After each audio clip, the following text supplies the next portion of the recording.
Joy lives in the South.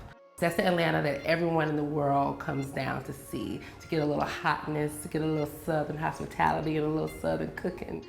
I think Atlanta really has a unique opportunity as a city. Atlanta has so much potential. There is so much right about the way that Atlanta goes about its business. There's so many opportunities for people in the city. Progressive, moving, living, viable place, and there's no place, in my view, like Atlanta. We have, legacies of Dr. Martin Luther King Jr., the great work of President Jimmy Carter as a part of our DNA, but we haven't quite figured out how we do that work as a culture. I tell people all the time, wonderful place to live and really a terrible place to have a hard time. The criminal justice system, quite honestly, has been one of the key things that has really held Atlanta back from really being a city in which all residents have opportunities. We're the most inequitable city in the country. It's a city too busy to hate, and yet it's probably the meanest place I've ever lived when it comes to poor people, people who are unhoused. For years in Atlanta, there has been an enforcement-only approach to low-level offenses. The concept was that police were only responsible for arresting people, cracking heads and putting people in jail. What we have to ask ourselves is that what our community needs? Is that what we really need from our law enforcement officers? When police officers approach me, the first thing that I see is me getting beat in jail. And so I don't want to talk to a police officer. We have taken a wrong approach when it comes to low-level drug offenses, sex workers.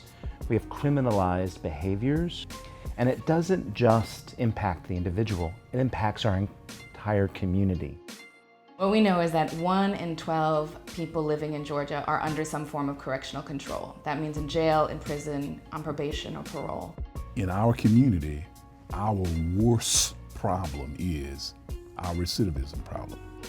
It is nearing 80%. The national recidivism rate is only 43%. So we've got a lot of work to do.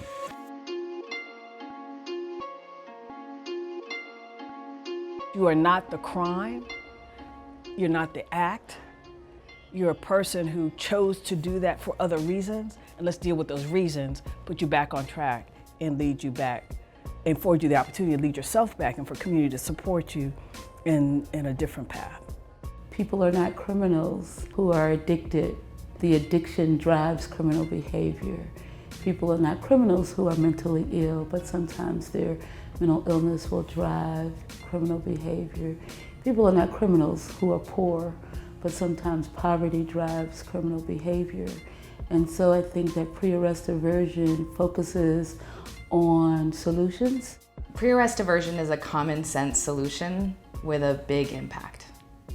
LEAD, you'll all be pleased to know, pilot program, many partners in Seattle. Wouldn't have happened without the work of many. Has been expanded to every downtown neighborhood. So that's happening. When I think about the Seattle LEAD program, I think about something from another world.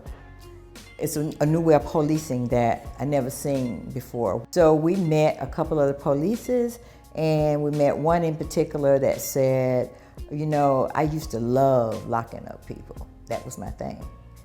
He said, but after a while, they put him on the LEAD program. After he started offering people the program and he saw the progress and productivity of the person, he was happy. It changed his whole insight.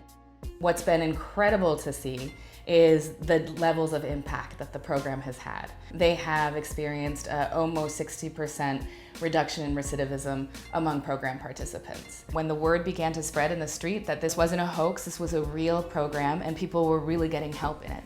And an officer tells a story about being approached by someone on the street and asked, will you refer me to the program? And the officer said, I need to have probable cause. I can't just refer you. And the individual said, well, hang on. And they ran around the corner and came back with a couple of rocks and said, now you have probable cause. Can I be referred into the program? Policing should be preventative. And if you're trying to be preventative, you've got to have the services that touch people before they even get to an officer.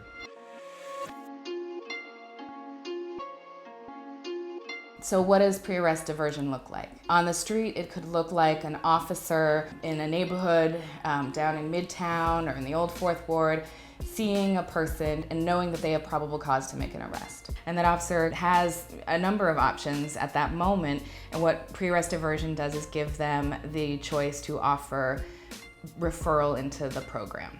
Then that person, that officer, picks up the phone and calls a pre-arrest diversion care navigator who would come down to the scene and does a very brief but kind of emergency service focused intake with that person. So LEAD has, and pre-arrest diversion has, a housing first philosophy and a harm reduction philosophy. That means that a person, regardless of what they're doing, the first question that care navigator is going to ask is, do you have a place to lay your head tonight? Because without that, you're not safe, and the likelihood that you're going to commit an offense is very high. Part of harm reduction means that this isn't a 90-day program or a 180-day program. Once you're in the program, you're in the program until you are well and feel that you don't need those services anymore.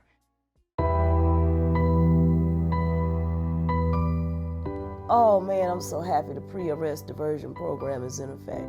I'm so happy, you know, because that's gonna save a lot of lives. People, all they need is a chance. You know, if you feel like you are hopeless and helpless and have nothing to look forward to, yeah, you're not gonna change. You're gonna continue to break the law, but this program is gonna give them an opportunity to see that there's another way to go, and that's gonna save their lives. If pre-arrest diversion had been around when I first got arrested at 18 and went to prison, I never would have been back to prison. I would not be a repeat offender. I would not be a convicted felon. I wouldn't be any of the stuff that I'm called today. And that's what pre-arrest diversion would have done for me. I support pre-arrest diversion because I think we have a unique opportunity to innovate and lead in this space in a way that no other city can in our country.